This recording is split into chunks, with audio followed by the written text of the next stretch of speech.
de Mateus, no capítulo 8 e no versículo 28.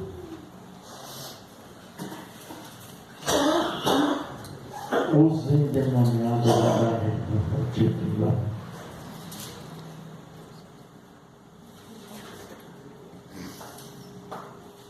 E tendo chegado a outra margem, a província dos Gadarenos, saíram-lhe ao encontro 2 endemoniados vindo do sepulcro. Tão ferozes eram que ninguém podia passar por aquele caminho. E eis que clamaram, dizendo: que temos nós contigo, Jesus, Filho de Deus? Vieste aqui atormentar-nos antes do tempo? E andava pastando distante deles uma manada de muitos porcos. E os demônios lhe rogaram e disseram: se nos expulsa, permita-nos que entramos naquela manada de porcos. E ele lhe disse: ide. E saindo eles se introduziram na manada de porco, e eis que toda aquela manada de porcos se precipitaram no mar e por um despenhadeiro e morreram nas águas. Os porqueiros fugiram, chegando à cidade, divulgou tudo o que acontecera aos endemoniados. E eis que toda aquela cidade saiu ao encontro de Jesus, e vendo-o, rogaram que se retirasse do seu território.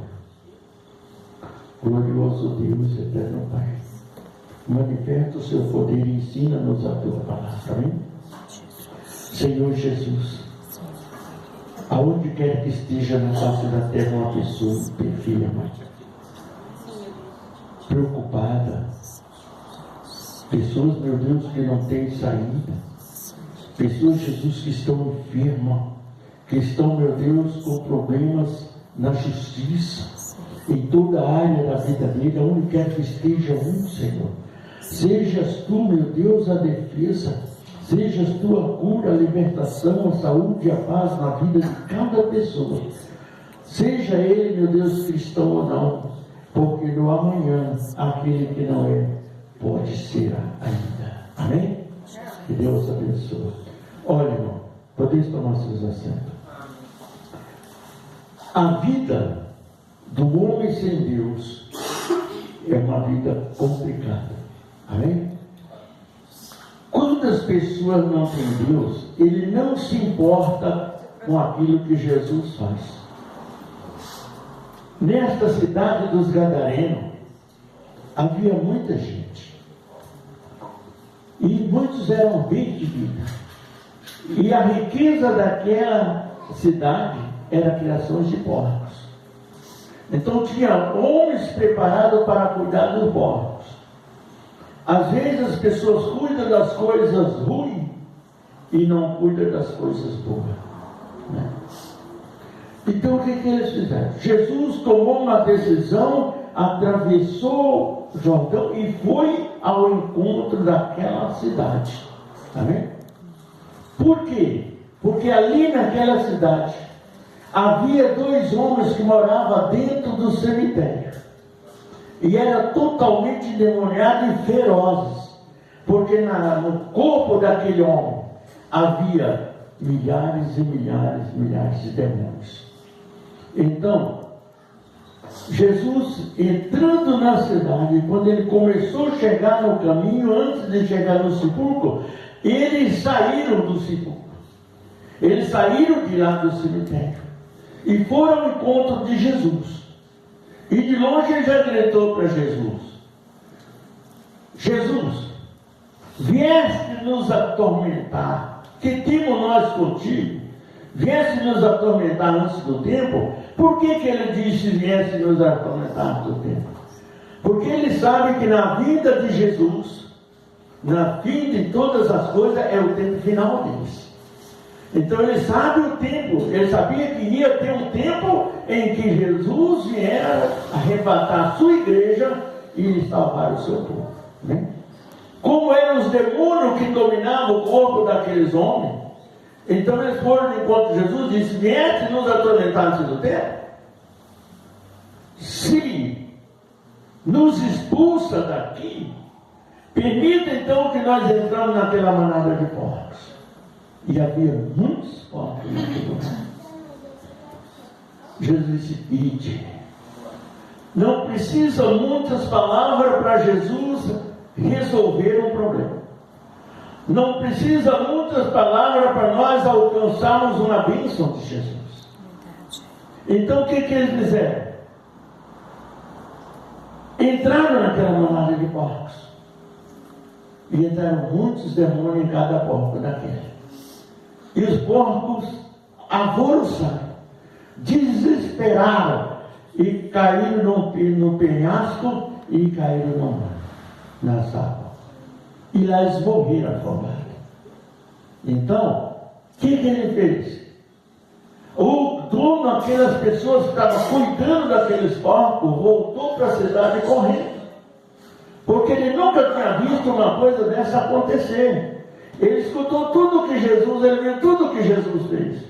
Ao invés de ele se alegrar e agradecer a Jesus por aquilo, porque a partir daquele dia, todo mundo podia caminhar naquela caminho sem problema nenhum, né? Mas antes ninguém passava ali porque os demônios oferiam e às vezes matavam. Então ele discorreu e falou por donos dos porcos na cidade o que Jesus tinha realizado naquele dia. A cidade inteira, irmão, todo o povo daquela cidade saíram de encontro com Jesus e clamaram, pediram para que Jesus se retirasse do território deles. Amém? Quando nós andamos fora do problema do Senhor, fora do caminho do Senhor, o que acontece? Nós tornaremos como esse povo rebelde que pediu para que Jesus saísse do território dele. Quando saímos do caminho, estamos desistindo da nossa salvação e de Jesus. E aí, o que vale o homem agora fazer alguma coisa? Quem poderá salvar um povo desse, irmão? De que forma que eles vão se apresentar diante de Deus? Aquele povo era um povo que Jesus foi lá para abençoar eles. Mas eles preferiram recusar Jesus, expulsar Jesus da cidade, do território onde eles moravam. Como que dissesse: eu não preciso de você. Só que eles esquecem que o ar que ele respira, o fôlego de vida dele, depende de Jesus. Mas o amor de Jesus é tão grande que Jesus não levou isso em consideração. Porque se Jesus fosse uma pessoa ignorante, replicante, o que ele ia fazer? Ele ia acabar com todos eles. Porque com ele expulsou milhões de demônios, né? Você já imaginou se eles falaram que morra todos aqui? O que ia acontecer? Não ficava um, né? Mas Jesus viu que aquele povo não tinha entendimento. Era um povo que não tinha coração na realidade, amor no coração. Então Jesus preferiu deixarem eles e sair da cidade, né? Aí acontece o quê?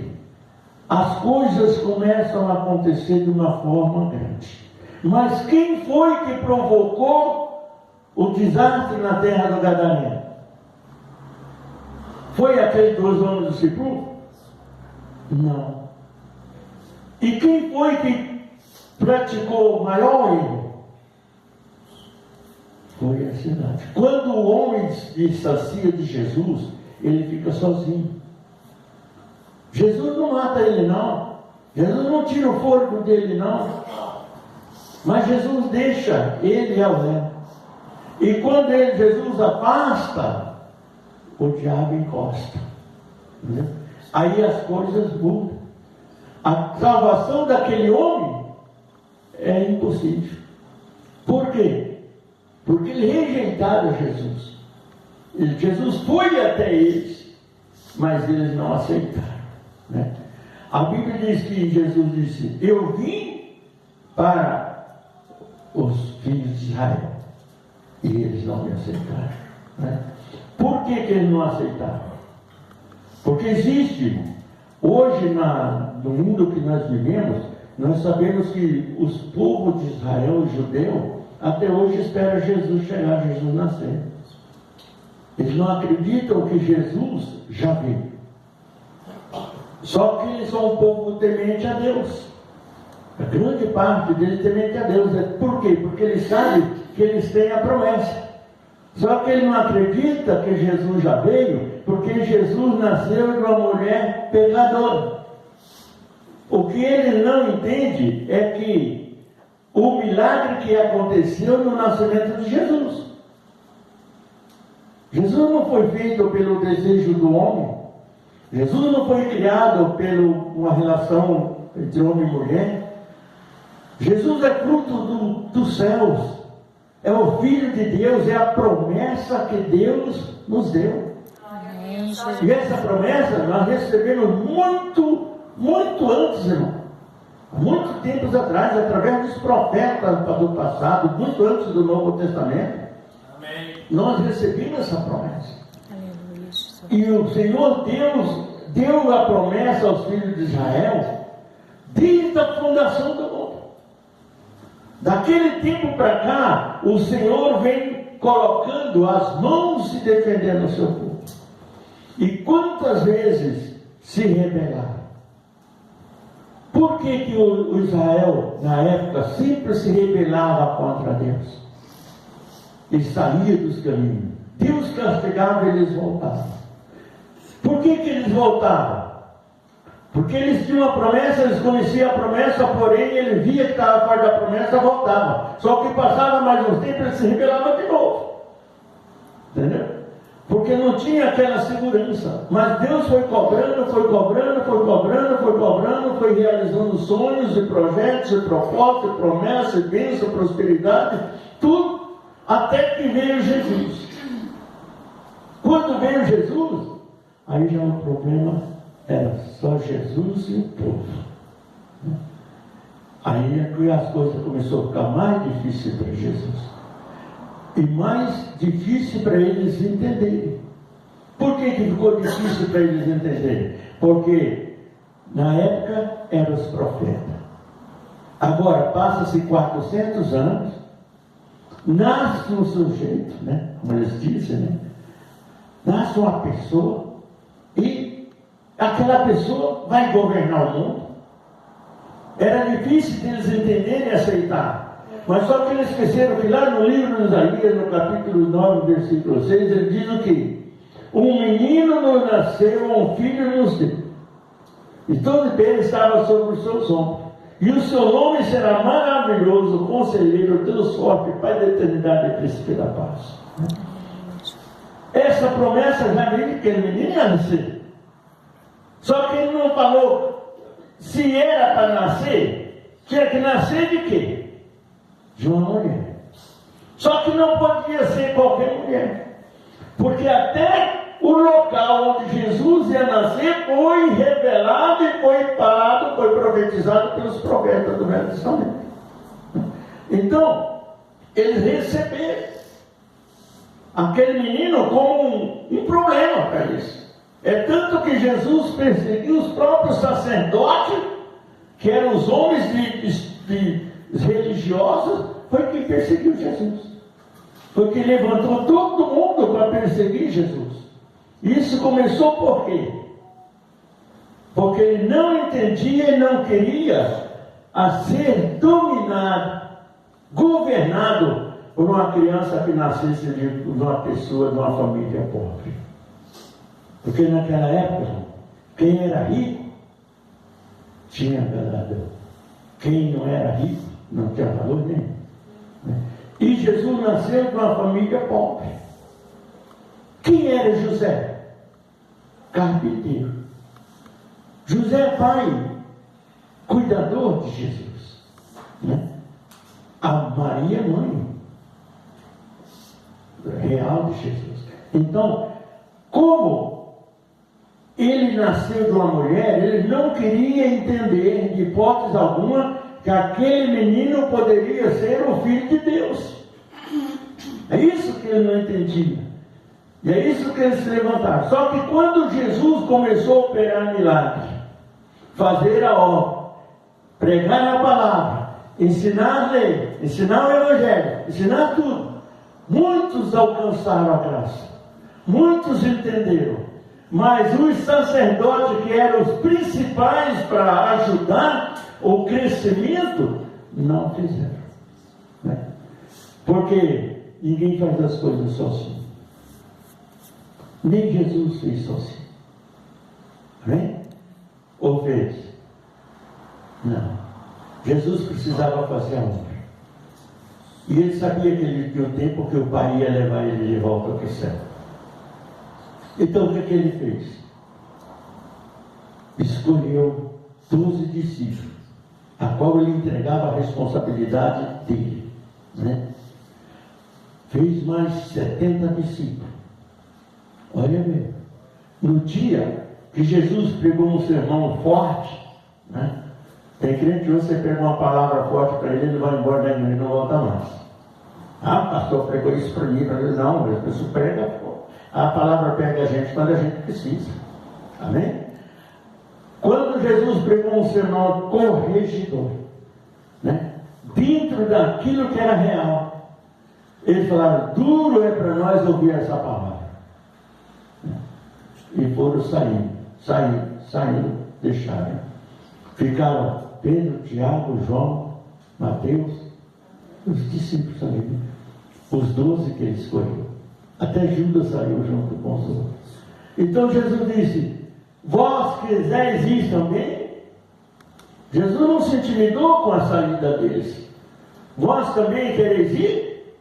Então eles disseram, para onde iríamos, Senhor, se só tu tem palavra de vida eterna? Então ele sabia que a eternidade existe e que Jesus era realmente o Filho de Deus.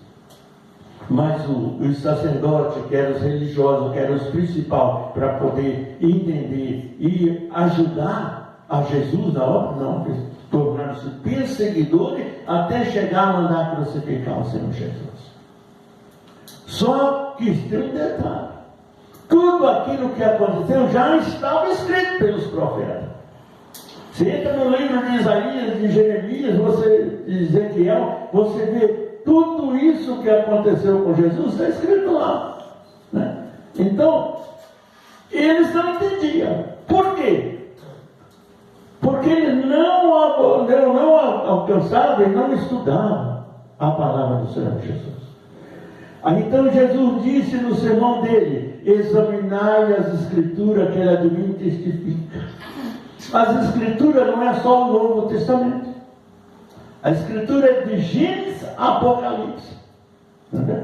Essas são as escrituras. Você vai ver a obra, o trabalho de Jesus desde o princípio do mundo. Desde a criação de Adão. Quando Deus falou, façamos o homem a nossa imagem e semelhança. Quem estava ali com Jesus? Com Deus? O Filho e o Espírito Santo. Quando Jesus estava terminando o seu trabalho aqui, o que ele disse para o povo? Principalmente para o discípulo: eu irei, mas não vos deixarei órfãos. Enviarei a promessa de meu Pai, o Espírito Santo, para que esteja contigo todos os dias até a consumação do século. Então, o Espírito Santo sempre esteve junto. Amém, Jesus. O Pai, o Filho e o Espírito Santo sempre esteve junto. Às vezes a pessoa fala, Senhor Jesus, eu te amo. E o Pai de Jesus? E o Espírito Santo, que é a promessa. Então, quando você falar que ama a Deus, Senhor, Deus Pai, Deus Filho, Deus Espírito Santo, eu te amo. Amém? Porque A Bíblia é muito clara quando nós entramos na palavra. Só que às vezes a pessoa fala, mas a Bíblia é muito difícil de entender. Não é não. Se você observar, porque a Bíblia não é para você ler. É para você examinar. Jesus não mandou você ler não. Vai lá ler a Bíblia. Foi isso? Ele disse não. Não, disse examinar as Escrituras. Porque quando você examina as Escrituras, você vai conhecer Jesus, o poder de Jesus, a promessa de Deus, tudo aquilo que a Bíblia nos entrega, que Deus tem do céu para nos entregar, irmão. Ali você aprende a se defender, você aprende a buscar a Deus, você aprende a curar, você aprende a entrar no céu. Amém? E todo mundo quer entrar no céu, quer ou não quer? Amém. Então temos que observar, porque a entrada no céu não é de qualquer forma, não é de qualquer maneira. A maneira para entrar no céu, você tem que estar dentro do propósito de Deus, da palavra de Deus. Amém? Missionário, mas por exemplo, hoje é um dia especial de Santa Ceia, né? Mas o que eu vou fazer hoje? Eu vou lá com o pão, bebo o cálice, é só assim? Né? A palavra dele é assim, ó, porque eu recebi do Senhor o que também vos ensinei. Né? Então, se Deus ensinou, nós temos que estar. Agora, mais para frente, ele diz: examinar o homem a si mesmo, antes de comer do pão e beber do cálice. Porque o que come e bebe indignamente, come e bebe para se complicar. Amém? Então, vamos entrar no propósito de Deus, entrar na palavra de Deus, examinar ela.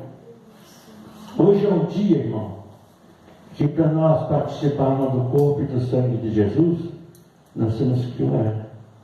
Amém? Amém? Amém. E nós vamos fazer isso hoje. Vamos fazer um período de oração antes de nós começar a servir a ceia. Amém? Amém. Por quê? Não adianta eu orar sozinho e pedir perdão para ninguém. Amém? Porque eu não vou colocar você no céu. Quem vai colocar você no céu é você mesmo.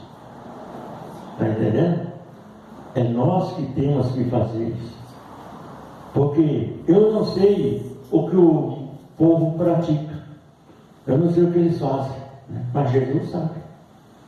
Não é isso? Então, eu pedir perdão para você não adianta. É você que tem que pedir. Às vezes falar, mas eu não fiz nada, você quiser, mas então você é santo? Não. Nós vamos tirar um período de oração antes de nós começarmos a cantar o hino da Santa Ceia. Amém? Eu vou ler agora o texto da ceia, né, para você entender. O texto da Santa Ceia está lá em 1 Coríntios 11, 23.